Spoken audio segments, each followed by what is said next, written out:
সিঁদুরটা দাও।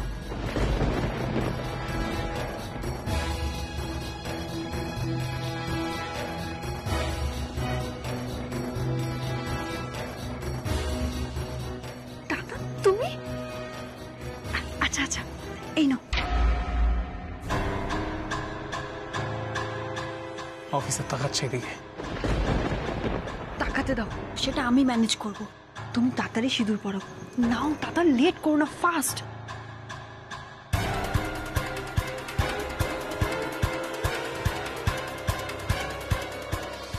এই কি হচ্ছে, কি হচ্ছে কি এসব? এখানে একদম এই সিঁদুর পরানো চলবে না। স্যার প্লিজ স্যার, বিয়েটা হয়ে যেতে দিন স্যার। প্লিজ স্যার, এরকম করবেন না স্যার। বিয়ে বিয়ে হয়নি তো হাতে শাঁখা পলা কেন? কেসটা গড়বড় মনে হচ্ছে। খুবই গর্বর স্যার, আপনার মতন মানুষ যদি পাওয়া যেত। আপনি কিরকম 1 মিনিটে সবকিছু বুঝে গেলেন। I am so lucky sir, আপনার সাথে দেখা হয়ে গেল। স্যার একমাত্র আপনি এই গর্বটা ঠিক করতে পারবেন। আমার আর ডোডোর হাফ বিয়ে হয়েছে, সেই জন্যই হাতে শাখা পলা আছে কিন্তু সিঁদুর নেই। আপনি যেই ওকে নিয়ে এসছেন, আমার হাফ শ্বশুর বাড়ি আমাকে অসহায় মেয়ে পেয়ে আমাকে বের করে দিতে চেয়েছেন স্যার।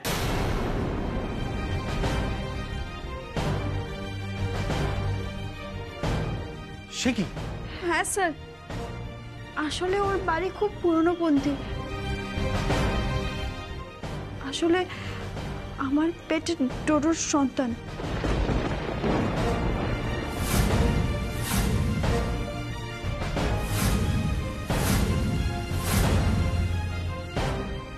সিনা? হ্যাঁ হ্যাঁ স্যার। হ্যাঁ হ্যাঁ হ্যাঁ হ্যাঁ স্যার। হ্যাঁ স্যার, সবাই কি আপনার মতন উদার আর আধুনিক মনের স্যার? তা তো না। ওর বাড়ির লোক যে এই কথাটা জানতে পেরেছে, সেই আমাকে। স্যার প্লিজ স্যার, বিয়েটা হয়ে যেতে দিন স্যার। আহা, কান্নাকাটি করবেন না। তাছাড়া এইভাবে তো কেউ কাউকে তাড়াতে পারে না। হ্যাঁ স্যার, তাই তো বলছি, বিয়েটা করতে দিন। অ্যাটলিস্ট আইনের জোরে তো আমি ওদের বাড়ি থাকার অধিকার পাবো। আপনার দয়ার শেষ নেই স্যার। আপনার সামনে যদি আমাদের বিয়েটা হয়েছে, আমার মতন একজন অবলা নারী। ঠিক আছে ঠিক আছে ঠিক আছে, নিন আপনি চট করে সিঁদুরটা পরিয়ে দিন, বিয়েটা হয়েই যায়।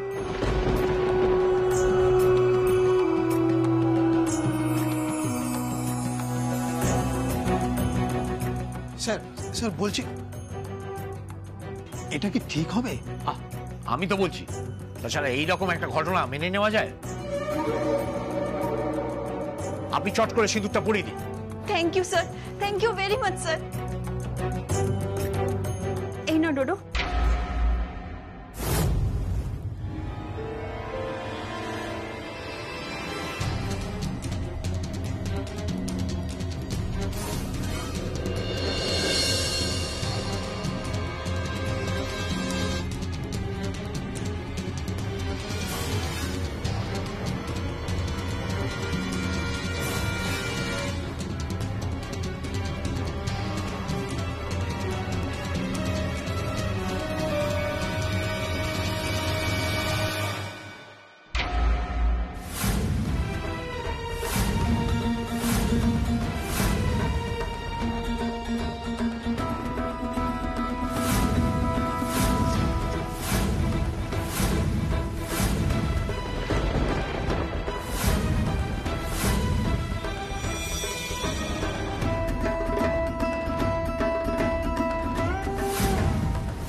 বর্দি ভাই, বর্দি ভাই কোথায় গেল? কি হয়েছে? শ্যামাকে দেখেছো? কোথায় গো? শ্যামা, আমি তো কাজ করছিলাম, আমি কি করে জানবো? হবে বাড়িতেই কোথাও আছে। কিছু দরকার থাকলে আমায় বলো না। দরকার আর কি থাকবে, এতক্ষণ তো আমি আর মুন্নি কৃষ্ণার কাছে বসেছিলাম। এবার শ্যামা একটু এসে নিজের মেয়ের কাছে বসুক, আমাদেরও তো কাজকর্ম আছে নাকি। ঠিক বসবে। একটু আগে তো দেখছিলাম অনিরুদ্ধের সাথে কথা বলছিল। এর মধ্যে আর কোথায় যাবে? ঘরেই আছে হয়তো, তুমি দেখো না ওর ঘরে দেখো একবার। দেখেছি ঘরে দেখেছি, বাড়ি সব জায়গাতেই দেখেছি, কোথাওই তো নেই। অদ্ভুত তো। শ্যামাকে খুঁজছো নাকি? হ্যাঁ কিন্তু ও তো কিছুক্ষণ আগে বেরিয়ে গেল দেখলাম। বেরিয়ে গেছে? কই কিছু বলে গেল না তো? কোনো জরুরি কাজে গেছে বোধহয় না? হ্যাঁ তাই হবে হয়তো। এমন কি জরুরি কাজ যে নিজের মেয়ের কথা ভুলে গেল? শ্যামা আবার কিছু গেস করে থানায় চলে যায়নি তো?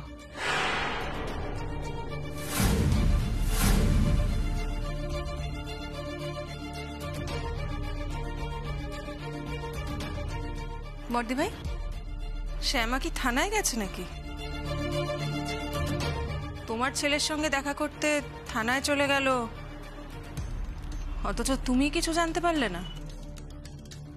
নাকি তুমি তোমার দুই ছেলের দায়িত্বই পুরোপুরি ভাবেই শ্যামার হাতে তুলে দিয়েছো?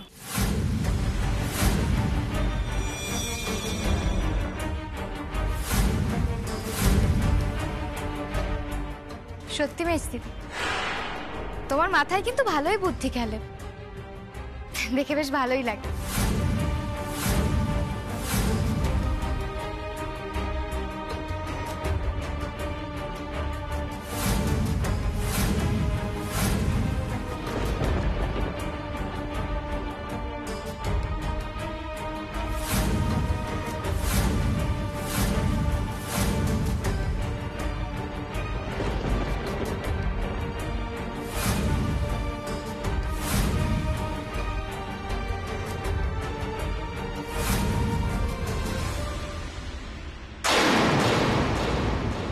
এখনো সবাইকে নিজের কথার জালে ফাঁসিয়ে ভুল বুঝিয়ে নিজের কার্যসিদ্ধি করতে চাও আর বিফল হও। আমার হাত ছাড়ো ছোট খাম্মা, আমার হাত ছাড়ো।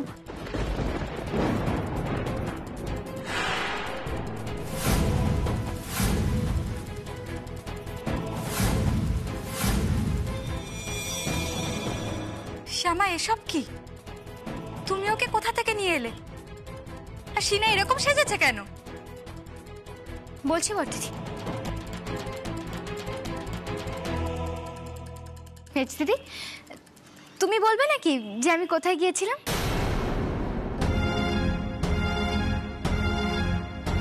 তুমি তুমি থানায় গিয়েছিলে? ইস, তোমার উদ্দেশ্যটা সফল হলো না না মেজদি?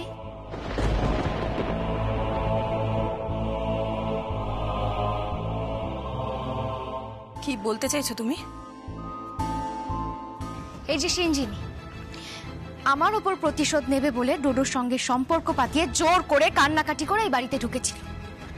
তারপর রেজিস্ট্রি অফিসে পৌঁছে গেল ওরা রেজিস্ট্রি করবে বলে, কিন্তু আমি তো সেটা হতে দিলাম না।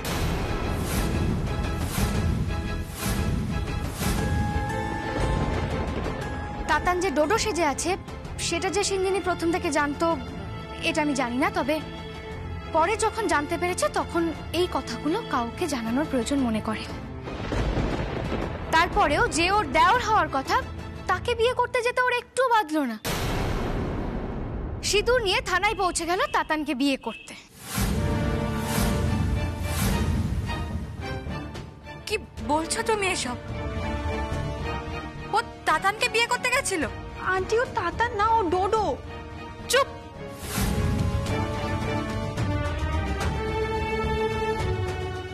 আর একটাও কথা বলবে না তুমি।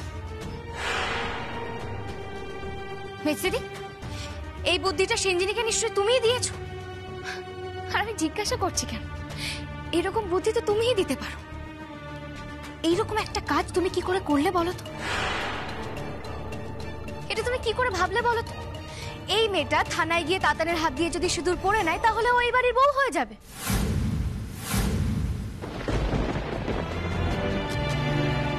আর বউ হওয়ার পর ও আমাদের মাথার উপর উঠে নাচবে, আর সেটা আমরা হতেও দেব না মিস্তিদি।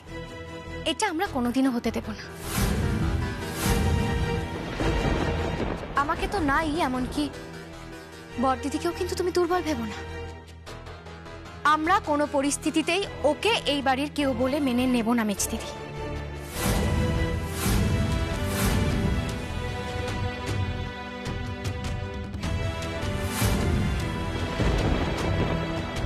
তুমি তুমি সিঞ্জিনিকে নিজের দলে টেনে নিয়েছো ঠিকই, কিন্তু তাতান আমাদের দলেই আসবে। হ্যাঁ, ও অন্যায় করেছে, ও শাস্তিও পাবে। তারপরও ভালো ছেলে হয়ে প্রায়শ্চিত্ত করে ফিরবে, আর সেই দায়িত্ব আমার। তাই তুমি যতই চেষ্টা করো না কেন, সিঞ্জিনির সঙ্গে তাতানের বিয়ে আমরা হতে দেব না।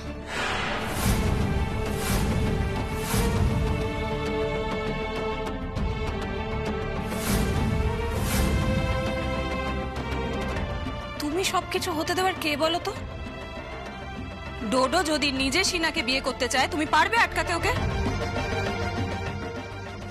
আমার ছেলে চাইলেও এই মেয়েটাকে আমার ছেলের বউ হিসেবে আমি কোনোদিনও মেনে নেব না।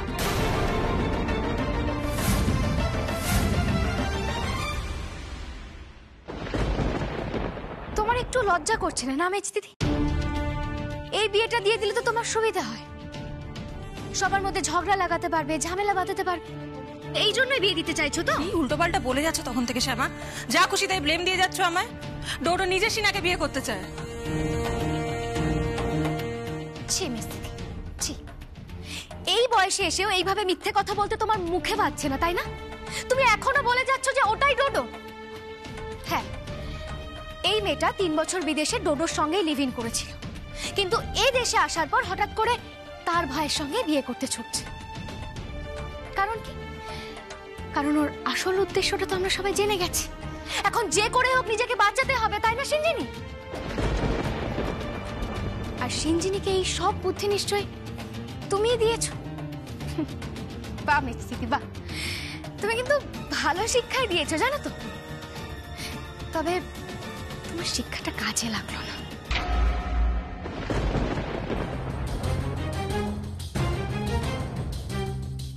কারণ তোমরা হয়তো ভুলে গিয়েছিলে, এই বাড়ির মাথার ওপরে এখনো শ্যামা নামক ছায়াটা আছে, আর থাকবেও।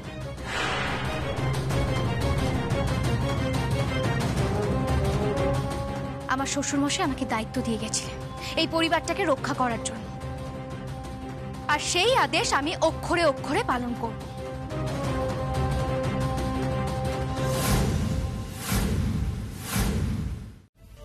তুমি বহু বছর জেলে ছিলে, আর জেল থেকে ফেরার পরে প্রায়শ্চিত্ত করার নাম করে অনেকদিন আশ্রমে ছিলে। সেই সময় কিন্তু এই সংসারটাকে আমরাই চালিয়েছি। তাই এই সংসারে তোমার আর কোনো রকম কোনো ভূমিকা নেই মেজ দিদি।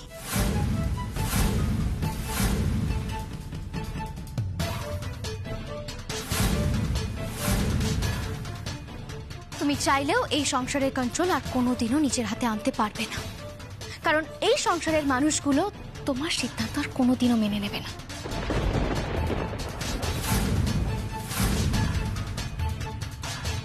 আর তুমি যদি ডোডো তাতানের কথা বলো, তাহলে বলবো ডোডো তাতানের সিদ্ধান্ত আমি তোমাকে নিতে দেব না।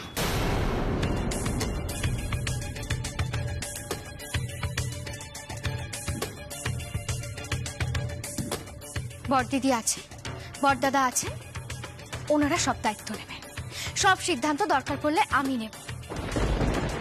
আমি কি বলতে চাইছি সেটা নিশ্চয়ই তুমি বুঝতে পারছো।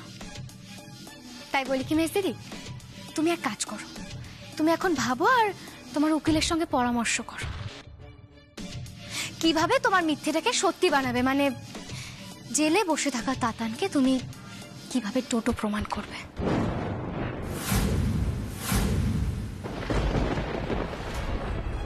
শ্যামা, এই মেয়েটা কিন্তু সাংঘাতিক। আমি ওকে একটুও বিশ্বাস করি না। তুমি পুলিশকে বলেছো তো যাতে ওকে তাতানের সাথে দেখা করতে না দেয়? হ্যাঁ বড়দিদি, ওকে তাতানের কাছে আর কোনোদিনও যেতে দেবে না পুলিশ। তুমি জানো এই মেয়েটা থানায় গিয়ে কত মিথ্যে কথা বলেছিল।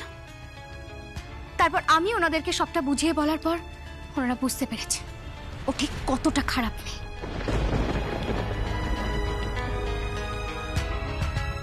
আচ্ছা শ্যামা, তুই তাতানকে কিছু বলিসনি?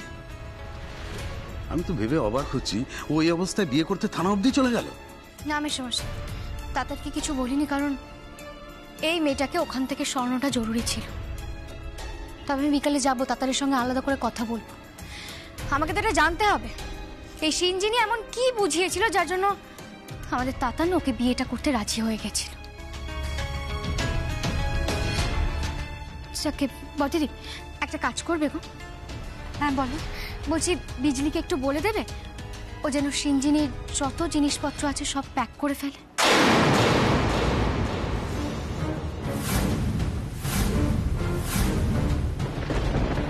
কি বলছো কি তুমি শ্যামা? মেজ দিদি 1 মিনিট তোমার সঙ্গে একটু পরে কথা বলি। মেসমশাই বলছি শুনুন না, বিজলি যখন ওর জিনিসপত্রগুলো প্যাক করবে তখন একটু ভালো করে চেক করে নেবেন তো। যদি এই বাড়ির কোনো কাগজপত্র আবার নিয়ে যাওয়ার চেষ্টা করে সেটা তো আমাদের চেক করে নিতে হবে, কারণ সিঞ্জিনি আর এই বাড়িতে থাকবে না।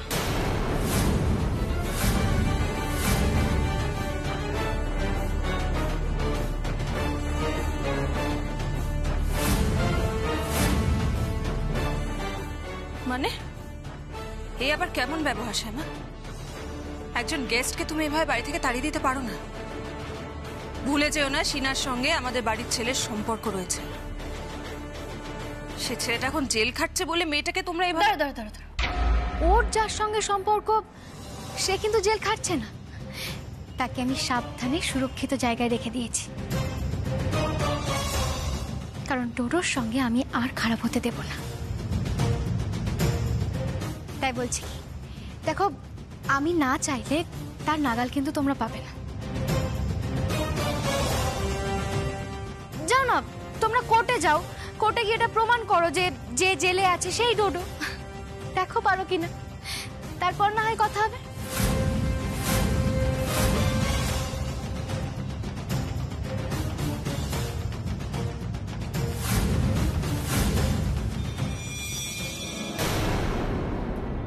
বড়দিদি তুমি এক কাজ করো, সিঞ্জিনির জিনিসপত্রগুলো তুমি না হয় গুছিয়ে দাও। আর চল আমি যাচ্ছি।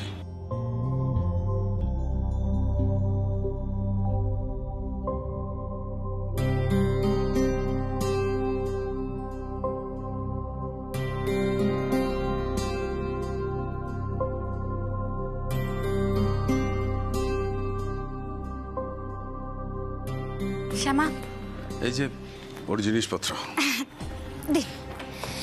মেশমশাই বলছি গোছানোর সময় সবকিছু দেখে নিয়েছিলে তো? সিঞ্জিনি এই তোমার জিনিসপত্র, যাও নিয়ে এবার বেরিয়ে যাও।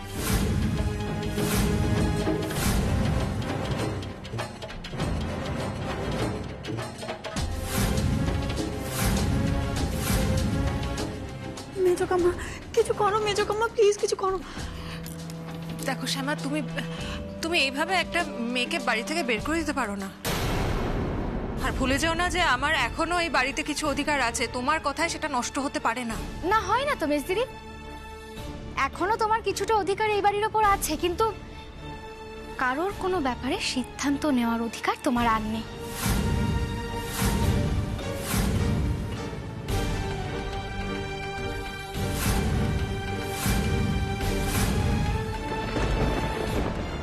আমার ঠিক কি কি অধিকার আছে আর কতটা অধিকার আছে শ্যামা, সেটা আমি সময় মতো সবাইকে বুঝিয়ে দেব। একটা কথা ভুলে যাও না, আমি যদি আজ এখানে দাঁড়িয়ে এই সম্পত্তির ভাগ চাই, তোমরা প্রত্যেকে সেটা আমায় দিতে বাধ্য। এসব তুমি কি বলছো মা? সম্পত্তি ভাগ হবে, এই ফ্যামিলি ভাগ হয়ে যাবে? মা প্লিজ, অনেক দিন পরে আবার এই বাড়িতে ফিরে এসেছো, এমন কিছু করো না যাতে আবার সবার সাথে তোমার সম্পর্ক খারাপ হয়ে যায়।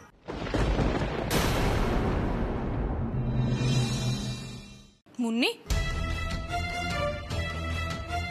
এতক্ষণ দাঁড়িয়ে দাঁড়িয়ে নিজের মায়ের অপমান দেখলি, এখন আবার উল্টে আমাকেই কথা শোনাচ্ছিস? মা তুমি এবার এরকম কেন করছো বলো তো? কাম্মা তো বলছে যে জেলে গেছে সেই তাতান দাদা, তো তুমি এটা মেনে নিতে পারছো না কেন? কারণ কথাটা সত্যি নয় মুন্নি। ওটাই সত্যি মা, কাম্মা বলেছে মানে ওটাই সত্যি।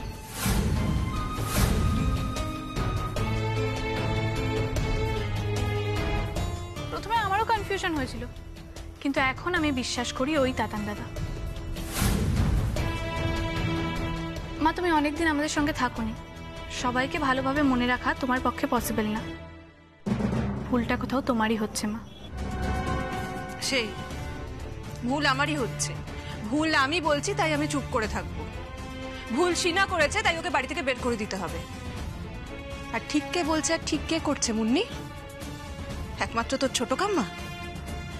আমি তো একবারও সেটা বলিনি মা।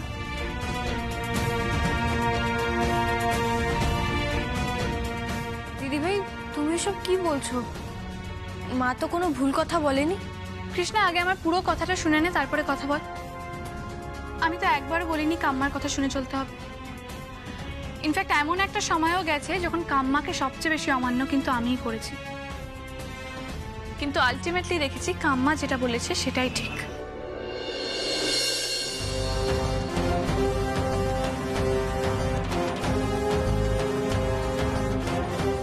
মনির ব্যাপারেও মা, মনি যা করেছে তারপরে আমার মনে হয় না কেউ চায় যে মনি এই বাড়িতে আর থাকুক।